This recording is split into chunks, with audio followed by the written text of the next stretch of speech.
Never bring a knife to a gunfight unless you take somebody's gun and boom them in the head with it. Can we talk about it? So yesterday on the MTA during rush hour while people was headed home after a long day of work, these two dummies decided to have a fight in the middle of the train, and the end result of this fight was this one in the black getting boomed in the head with his own boomer. Can we talk about it? Listen.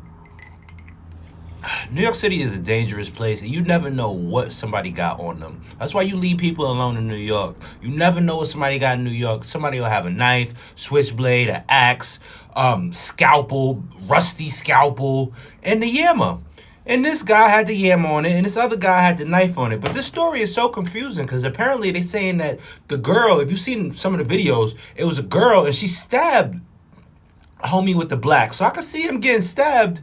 We all seen him getting stabbed by the girl. So I don't know what part this girl has to play with it because she's in most of the video, and I don't know if that's his girl or whatever it was because she's in a lot of the scenes. So I'm assuming that is his girl, and she stabbed him because you know the Spanish couples get a little too knife happy. So again, I just want to know if they have videos showing what happened before, because most of the video was just them fighting. But again, the other day I did a video about they having armed guards on the train and the National Guard there.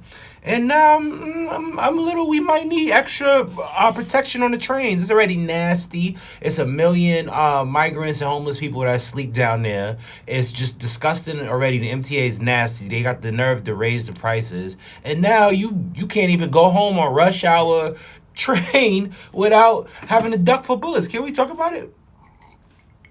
Homie that pulled that yammer out, you did not think that day was gonna go how you thought it was. And that's how life works, you know what I mean? Live by the sword, die by the sword. You was rolling around with that thing in Brooklyn, of course. And he had it like in his like side pocket jacket. You ain't even had that thing ready, boy. They took it for you. So again, you only got yourself to blame. You really let dude take it for you. You supposed to take that shot. You wasn't supposed to pull that out. You wasn't supposed to go get in that fight.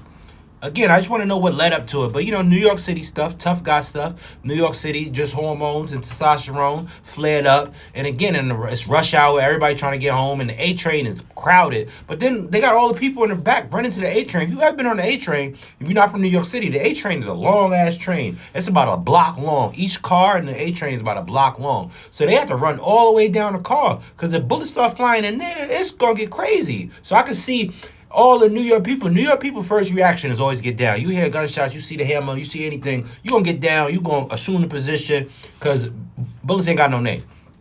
As you see out here. Bro, like, and then you got it, your own yammer taken from you, and not only taken from you, he booms you with it. That's crazy, bro. New York City is a crazy place again. Everywhere when stories happen is crazy. When stuff happens here, it's wild. And Hoyt Skimmerhorn is a wild place. So what happened is there. I work over there. So it's like, wow. But again, Brooklyn. That's all I'm going to say is Brooklyn. So again, everybody's like, how does this happen? How does this happen? It's rush hour in Brooklyn. All right? We seen the video. I guess he got stabbed up, and I could see him want to pull a yam out, because I'm like, why you just went straight to the yam? If it's a hand to hand, you wouldn't be thinking that. You wouldn't do that on the train. You do that maybe outside in the street or something, but you're not gonna do that on a crowded train because you don't know who you're gonna hit. But again, you see how he cornered him into the corner again. So I just want to know what happened before. I guess we're gonna find out in the story. But even Spanish homie, he looked like he was just going home from work. So again, it's just a crazy situation. You never know how life works. It's just a crazy situation. They both headed home, and then one of them ain't make it there. And then they almost had the other passengers there. And this is going to lead to tighter security. Press conference from Eric Adams whenever he leave the club. I know Eric Adams was probably in the club last night, and he's going to do a press conference. We need more police funding. That's the only end result of this is going to be more money for the police and more money for police funding and stuff like that. When we already stretched thin, we give them credit cards, cell phones, wallets. We give them gold chains.